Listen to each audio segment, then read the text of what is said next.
ماں باپ کے اوپر یہ ہے کہ اس کے لیے جب ماں کا تعین کیا جائے، اس کے لیے جب ماں ڈھونڈی جائے تو ایسی عورت کو لایا جائے جو متقیہ ہو، پرہیزگار ہو، عبادت گزار ہو، قرآن کے نغمے اپنی زبان پر رکھتی ہو، رب کے سامنے سجدہ کرتی ہو، راتوں میں اٹھ کر اپنے گناہوں پہ روتی ہو، اپنی اولاد کے لیے بخشش کی دعائیں کرتی ہو۔ لیکن اے حضرت عمر، اس نے جو میری ماں کا تعین کیا ان میں سے ایک بھی عادت ہماری ماں میں نہیں۔ بتاؤ پہلا حق مارا نا؟ آج اس مجلس میں بیٹھنے والوں کلیجے پر ہاتھ رکھ کر میرے سوال کا تم نے جواب دینا ہے۔ کیا جو تم اپنے بیٹے کے لیے بہو تلاش کرنے کے لیے نکلے اپنے گھر سے، اپنی نسل کے لیے اپنی بہو لانے کے لیے جب تم اپنے گھر سے نکلے، کیا تیرے ذہن اور دماغ میں یہ بات تھی کہ مجھے دیندار لڑکی لانا؟ بولیے نا،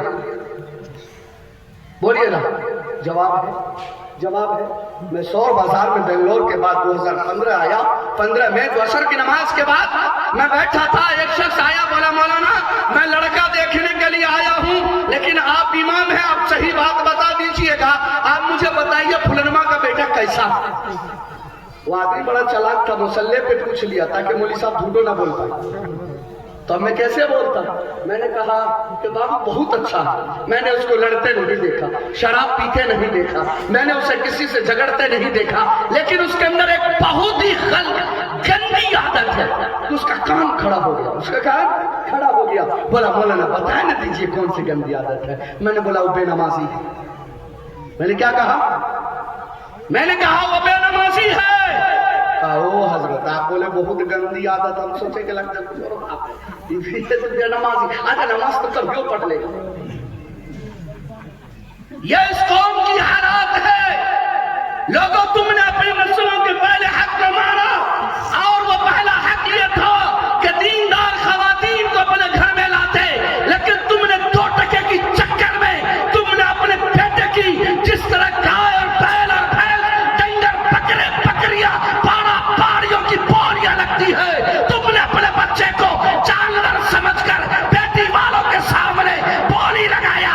کسی بیٹی والے کے باپ نے تیرے بچے کو جانور سمجھ کے خرید لیا، تم نے یہ نہیں دیکھا وہ دیندار ہے کہ نہیں، تم نے یہ دیکھا کہ مال کتنا ملا۔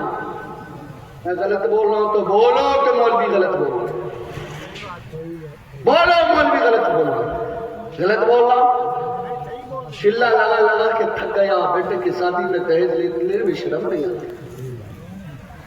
دیندار سجدے کرتے کرتے تھک گیا، بیٹے کی شادی میں دہیج لینے سے بات نہیں آتی۔ کاش لوگوں تم دہیج پر نگاہ نہیں رکھتے، کاش لوگوں تم دینداری کو سب سے آگے رکھتے، کاش لوگوں عبادت گزار اللہ سے ڈرنے والی عورت کو اپنے گھر لاتے، علماء کی موجودگی میں۔ رب کائنات کی قسم کھا کے کہتا ہوں، پھر تمہارے گھر میں دیندار بھی ہوتا، تمہارے گھر میں آنے والی نسل دین کا مبلغ بھی ہوتا۔ جب اسلام کو جان کی ضرورت پڑتی تو سب سے پہلے میدان کارسار میں تیری نسلیں نظر آتی، لیکن تم نے ایسا نہ کیا، تم نے بددین عورت کو اپنے گھر میں جنم دیا۔ تو آج کیا ہوا؟ چور تیرے گھر میں، ڈاکو تیرے گھر میں، زانی تیرے گھر میں، فاسق